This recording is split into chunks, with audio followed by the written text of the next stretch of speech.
అరే కొంచెం జైల్లో కూర్చుంటారా? అరే నీ స్థాయి ఇక్కడ కాదురా, ఇక్కడ. అరే చైర్లో మీ ముగ్గురు తప్ప ఇంకెవ్వరు కూర్చోకూడదురా. అరే ప్రకాష్, ఏంట్రా వాళ్ళు నిన్ను కింద కూర్చోమంటున్నారు?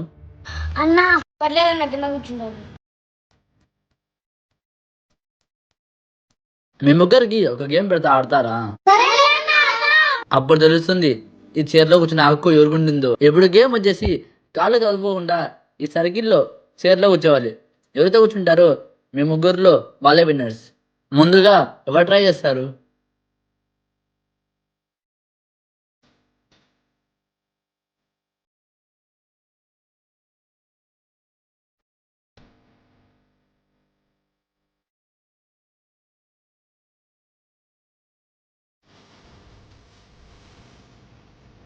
ఒకరి స్థాయిని గుర్తించేది కుర్చీ కాదు, వాళ్ళ లోపల ఉన్న టాలెంట్.